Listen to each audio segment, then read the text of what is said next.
இந்த கண்டிஷன் என்னன்னு பார்த்தீங்கன்னா சப்குவரி இது ஃபஸ்ட்டு வந்து எஸ்கியூஎல்ல என்ன ரன் ஆகும்னா சப்குவரிக்குள்ளே இருக்கிற அதாவது query தான் ரன் ஆகும். அது எப்படி ரன் ஆகும்னா அந்த சப்குவரி உள்ள ஃபஸ்ட்டு இன்னர் ஜாயின் தான் ரன் ஆகும்.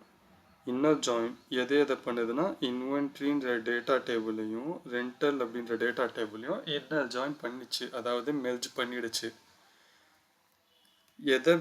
எந்தெந்த காலம் நம்ம எடுத்திருக்கோம்னு பார்த்தீங்கன்னா இது மெர்ஜ் பண்ணதுமே இன்வென்ட்ரி உள்ளே இருக்கிற எப்படின்னாக்கா இது மெர்ஜ் ஆகிடுச்சு. இப்போது இன்வென்ட்ரி டேட்டா உள்ளேயும் ஃபிலிம் ஐடின்ற காலம் இருக்குது, ரெண்டல் அப்படின்ற டேட்டாலையும் ஃபிலிம் ஐடி அப்படின்ற காலம் இருக்குது.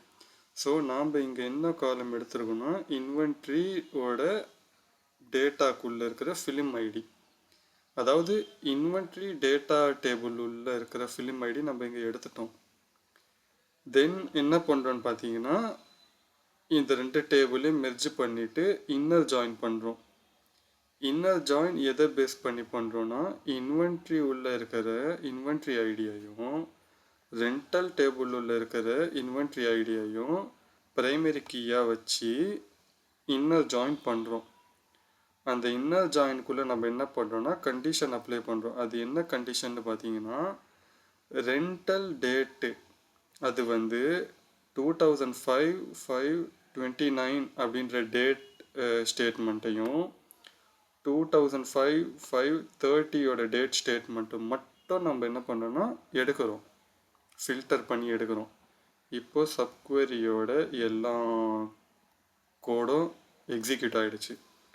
தென் நாம் இப்போ இங்கே என்ன பண்ணுறோன்னா ஃபிலிம் டேபிளில் இருந்து ஃபிலிம் ஐடி டைட்டில் எடுக்கிறோம்.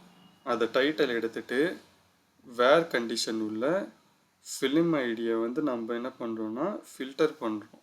சப்குவரிக்குள்ளே நம்ம வந்து என்ன பண்ணுறோன்னா ஃபில்டரிங், அதாவது எப்படி சொல்கிறதுன்னா சப்குவரி போட்டு நம்ம வந்து என்ன பண்ணுறோன்னா இந்த டேட் ஸ்டேட்மெண்ட் மட்டும் நம்ம எடுக்கணும் இன்னர் ஜாயின் பண்ணிவிட்டு. இப்போ இதோட அவுட்புட்டில் இருக்கிறது எல்லாமே என்னன்னு பார்த்தீங்கன்னா ரெண்டு டேட்டா டேபிளும் மிக்சடாக வந்து மெர்ஜ் பண்ண டேட்டா டேபிள்லேருந்து அவுட்புட் வந்துருக்கு. அதாவது எப்படி சொல்கிறதுனா இன்வென்ட்ரி டேபிள் ரெண்டல் டேபிள் ரெண்டையும் வந்துட்டு நம்ம மெர்ஜ் பண்ணிட்டோம். இப்போ இதோட அவுட்புட் வந்திருக்குது எப்படின்னு பார்த்தீங்கன்னா ரெண்டு டேபிளோட மெர்ஜ்டு டேட்டா டேபிளில் இருக்கிற அவுட்புட் தான் இது வந்து நம்மளுக்கு வெளியில் எடுத்து கொடுத்துருக்கு.